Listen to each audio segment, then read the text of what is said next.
Raise your hands. How many have been in this barn before the tornado? Now, looky there. All right, so you all know exactly what it looked like before. And today, it's no different. It is the Zimmer Tobias barn. So I want to welcome everybody. And instead of me standing up here and talking, because I had very little of anything to do with this remodel and replacement of this barn, so I'm going to turn it over to the Historical Society's president, Mark WILEY. Mark, would you come up? Thank you, Bob.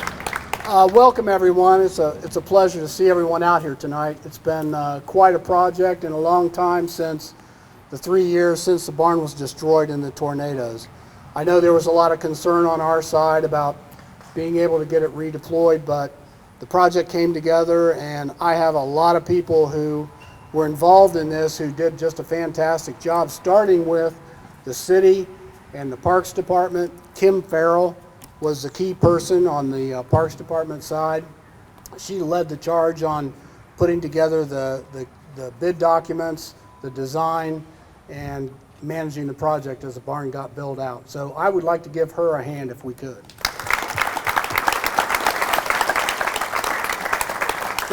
She won't step up.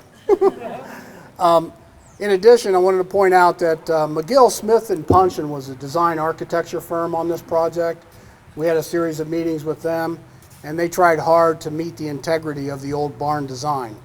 It's truly a white oak mortise and tendon structure with wooden pins, and if you look closely, it was constructed the same way the old barn was. The only thing that's different is there was a more modern foundation, and hopefully if there's another storm like the last one, this thing will stand up. JAGGER Construction was really important. They led the construction effort. They actually put together all the concrete work, all the site work, and had the subcontractor come in and put the barn together. The Historical Society, not myself so much, but a number of the volunteers, and especially the board, Mary Jean Zimmer, Bobby Carpenter, Roger, they've just done a fantastic job supporting our efforts here and helping out with putting the displays back together. I don't know if you know, but when the barn came down, all of the items inside the barn were scattered to the wind. All those folks jumped in and we gathered them together. We're redisplaying them back in the barn. Our intention is to put it back as closely as we can to what it was before, but also tell the story of the 19th century in Beavercreek and what farming was like and what the life was like here in Beavercreek. We still conduct our annual educational program with the third graders in Beavercreek. We have about 800 third graders that go through our program every year. We'll have that again in the fall, and the wonderful thing is we'll now have the barn to work with as well. So with all that said, what I'd like to do is also wanted to point out there's a bench up here. It's dedicated to Nancy Wagner and her family. Nancy Wagner was a key person leading the effort to get this barn put here in the first place. She worked with Bob Zimmer, but she had a lot to do with adding energy and leadership, and she had a lot to do with bringing the barn here. So wanted to point that out as well. But if I could, I'd like to hand it over to Bob Zimmer. He donated the original barn, and I think he wants to say a few words.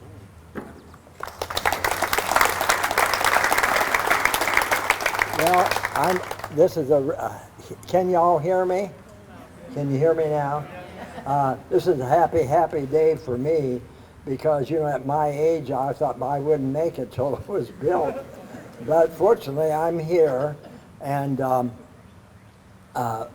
when it was completed, when they brought me out here and we drove up, I said, well, the barn's back. It looks exactly like the old barn from the outside. And once you get inside, you see what the old barn looked like when it was new, because the white oak frame is the same as the original barn. And everything is as close to the original as could be. So we're very, very happy to have the barn again. So I really don't have that much to say today, but just let you all know that I'm very happy that it finally came to be, and that you're going to hear from the Historical Society in the future, because we, in cooperation with the city, plan to make the barn more usable to the public. And so we hope that when we get that finished, that you all will come and use it. So thank you very much.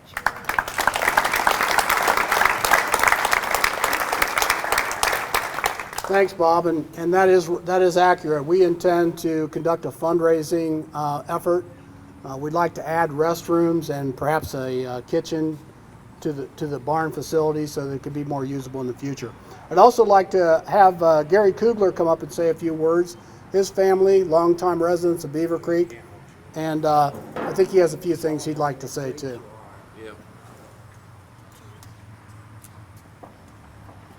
I decided I was going to walk up here instead of use that roller.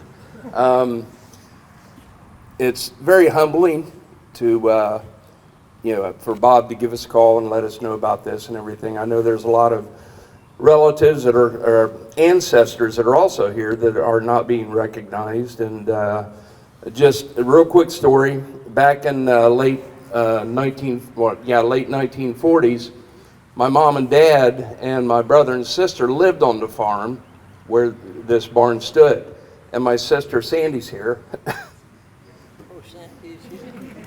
I get emotional. Sandy's here, her kids are here, and to represent our family and everything. But she's got pictures of her and Bob back in the 40s and in front of the barn and everything. Did you bring pictures with you? You didn't? Yeah, thanks. So anyway, but I grew up right across the street where Crabapple Drive?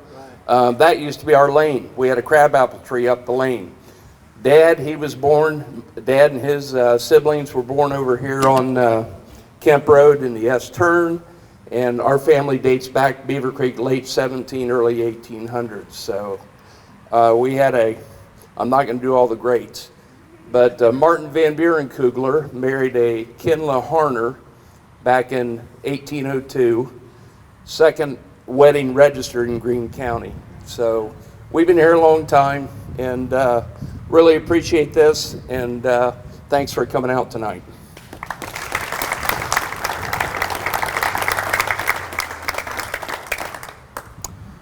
Yeah, just one more family connection. There are a number of them here, I know. There's Tobias, there's family members from the Tobias family here. Jim Hawker's here. It's really gratifying to see all the Beavercreek families. And Roger Coy is here. He's wearing a mask though, so he's in a disguise a little bit. Yeah. Yes. So a lot of the founding families that were here in Beavercreek around that 1800 mark, which is our core area that we represent here, are here tonight. And I think it's great. It's a continuation of what we hope to support going into the future. So with that done, I think I'm going to turn it over to Mayor Stone, and I think we're going to do a ribbon cutting, okay? So before we do that, I would like Mark and Kim to come up here, and our state representative, Brian Lampton, has a presentation he'd like to make. Brian? Thank you, Mayor. I'd like to congratulate the City of Beavercreek, and especially the Parks Department under Kim's leadership for getting this thing done. The tornado was a horrific thing, as a lot of you know. I'm a local insurance agent, and it was devastating to see the houses and properties that were destroyed. So it's wonderful to see this thing come back up and be a part of our community again. So on behalf of the House of Representatives, I congratulate you and thank you for your work and efforts here. Thank you. Brian, thank you very much. And I'd like to invite all of council to come up. All the. MERRILL and JAGGER. He said they're not here. MERRILL's sitting okay. standing right back there, and JAGGER Construction is right there. All right. Yeah. Well, please, Randy. Come on up here. All right, sit tight. We got a few more. I didn't think they were here. Sit tight. I know you. Well, Bob was good, well behaved today. He was. You were well behaved today, so I can out-talk Bob today. But anyway, the architect, right? Right. All right, so the architect that designed or redesigned this barn, Mark, you. Hi, I'm Randy Merrill, Randy, and I'm sorry. I'm with McGill Smith PUNSHON. And not very often do you get to do projects as cool as this. You know, when they brought it to us, they said, how are we going to recreate what was there? So all we had was pictures. That was all we had to go by. So we created a number of different design iterations. We did things that would expand the building for future projects. And they said, no, it has to look just like the old barn with the opportunity to expand. So one of our challenges was to build a building that looked like it's always been here and increase the utilization and usability of it. Now, I can only take credit for creating some drawings that looks like this, but in all honesty, JAGGER, the construction company, is the one that should get all the credit. They did a fantastic job. I couldn't imagine this thing looking better than it does. So with that, I will pass it on to the next person. Thank you very much. Hi, Randy. Thank you very much. And of course, all the groundwork is done by the architects and the designers and our city staff, the boards, and then somebody has to build it. So I'd like to introduce Tara Roberts from JAGGER Construction. Good evening. I would just like to briefly thank the City of Beavercreek, the Historical Society, the Beavercreek Parks, Recreation and Cultural, for allowing us the opportunity to work on this project. I would also like to thank our subcontractors. We had Carter Concrete, Reese Electric, and Rogers Lumber and Millwork. They all did an amazing job, easy to work with. Their knowledge and skill was just, beyond what we could have expected as a general contractor.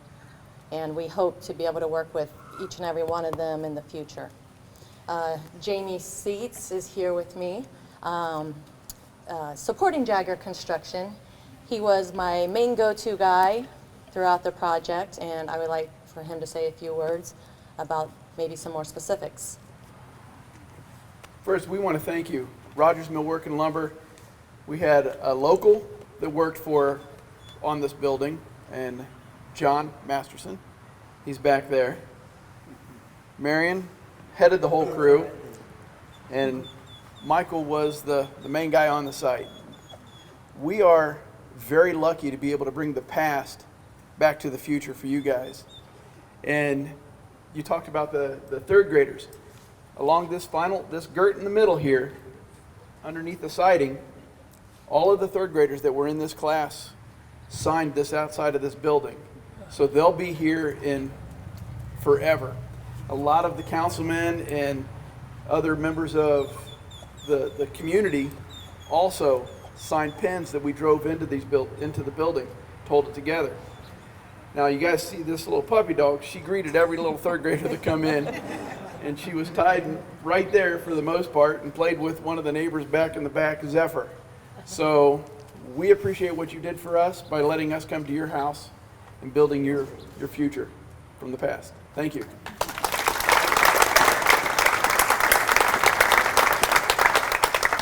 Thank you very much. So as everybody moves toward the front with the scissors and a ribbon, we're going to get this thing underway, but I have one final statement, and I think most of you will get this. But they said you could not rebuild Humpty Dumpty. Well, we just did, so.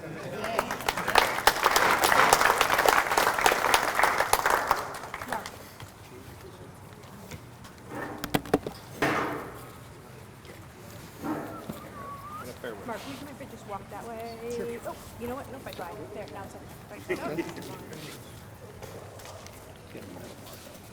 Keep going. Keep going. Keep going. Yeah, right about there. Do you want to step in front of the podium? Does everybody have a pair of scissors? I'll get over here next to you. Can I trust you? Oh, my. Karen, Can I Jamie. trust you? Make sure we have room for everybody. Come on in. Come on in. There we go, Will. Are we going to all snip at the same All time? right, does everybody have space? Are you ready to go? Yep. 3, 2, 1.